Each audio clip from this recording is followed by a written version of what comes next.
OnGodStudioProduction513 presents monitoring the events leading up to the next lunar eclipse and how this phenomenon is affecting humans on this earth. Where? He said something about Hollywood.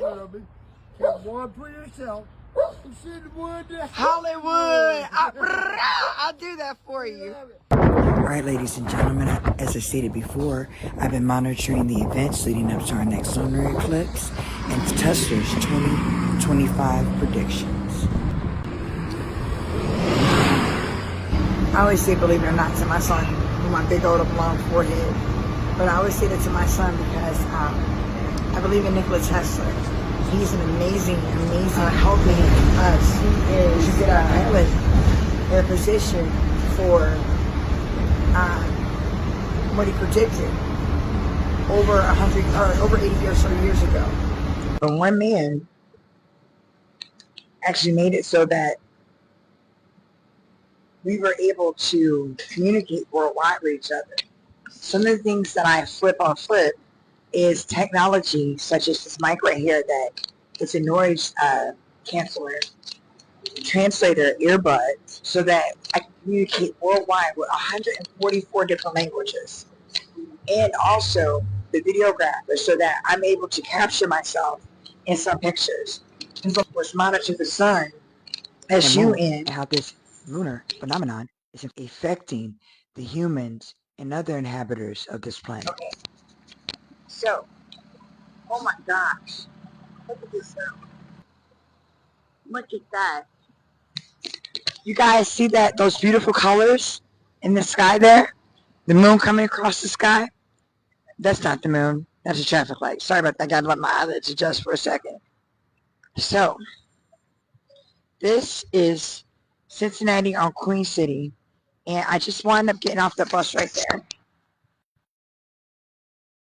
Everybody know about the 6 bus show. Besides the number 33, because Metro and Gillig are utilizing hybrid buses. Hybrid buses can actually generate enough energy to energize a city block. In case a lot of people don't know, this right here, this area, runs right along.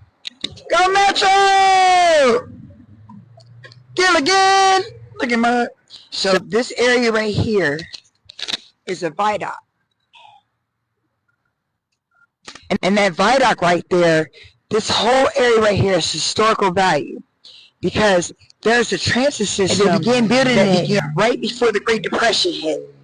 And believe it or not, I talk about this a lot, and it's very important to me because during the Great Depression, a lot of people that didn't get this project finished, it was based upon money. Now, mind you guys, my grandmother was born 1923, right? So my grandmother was born 1923.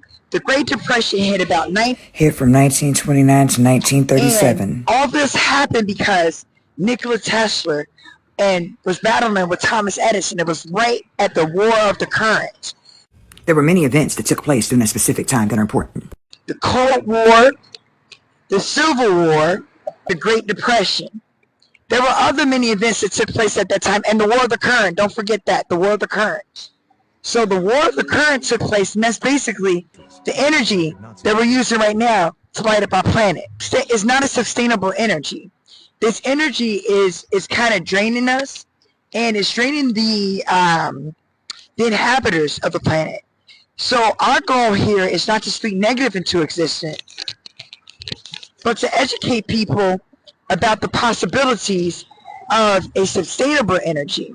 An energy based upon utilizing the factors of the sun and the moon. These are all things that Nicola Tessa knew about, and they thought he was a crazy man over 80 years ago. Now, believe it or not, I keep telling you that because it took him, a person that not only invented the project, he had to engineer it, he had to teach him. At the same time, imagine how his nerves was. I wonder what Tesla did. The point is, I'm sitting here trying to tell people about technology that I was working on for the past 10 years.